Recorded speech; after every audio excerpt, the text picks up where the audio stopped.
ଥରେ ଘରମଣି ଜଙ୍ଗଲରେ ଚରୁ ଚରୁ ବାଟବଣା ହୋଇଗଲା। ହଠାତ୍ ତା ସାମ୍ନାରେ ମହାବଳ ବାଘ ହାଜର ହୋଇଗଲା।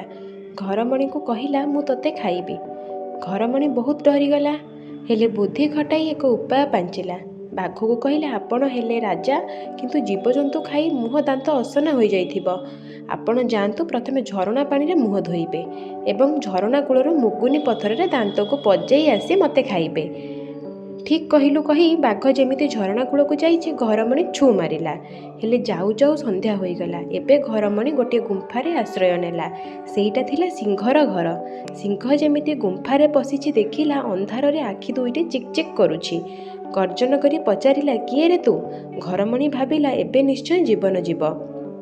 ତଥାପି ଏଥର ମଧ୍ୟ ସାହସ ସଞ୍ଚୟ କରି କହିଲା, ମୁଁ ଧପ୍ ଧପ୍ ରାଜା। ମୋ ସିଂହ ଦିଟା ଗୋଜା। ଏକ ସିଂହରେ ଗଛକୁ ଭାଙ୍ଗେ, ଦ୍ୱିତୀୟ ସିଂହରେ ସିଂହକୁ ମାରେ। ଏହା ଶୁଣି ସିଂହ ପ୍ରାଣ ବିକଳରେ ସେଠାରୁ ଯାଇ ଆଉ 5ଟା ସିଂହଙ୍କୁ ଧରି ଆସିଲା। ତାଙ୍କ ଗର୍ଜନରେ ଗୁମ୍ଫା ଥରି ଉଠୁଥାଏ। ଘରମଣି ଛାତିକୁ ଦମ୍ଭ କରି ଆଣିଲା, ଏ ସିଂହ ତତେ 10ଟା ସିଂହ ଆଣିବୁ କହିଥିଲି, ତୁ କ'ଣ 5ଟା ଆଣିଛୁ? ଆସ ତତେ ଆଗ ଖାଇବି। ଏହା ଶୁଣି ସିଂହମାନେ ଭାବିଲେ, ଏହି ସିଂହ ଆମକୁ ଏଠାକୁ ମାରିବା ପାଇଁ ଆଣିଛି।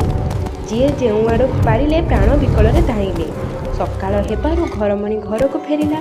ନିଜର ଉପସ୍ଥିତ ବୁଦ୍ଧି ଯୋଗୁଁ ଘରମଣି ନିଜଠାରୁ ଶକ୍ତିଶାଳୀ ଜନ୍ତୁଠାରୁ ମଧ୍ୟ ନିଜ ଜୀବନକୁ ବଞ୍ଚାଇ ପାରିଲା। ଘରମଣି ପାଇଁ ଗୋଟେ ଲାଇକ୍ ଆଉ ସବସ୍କ୍ରାଇବ୍ ନିଶ୍ଚୟ କରିବେ।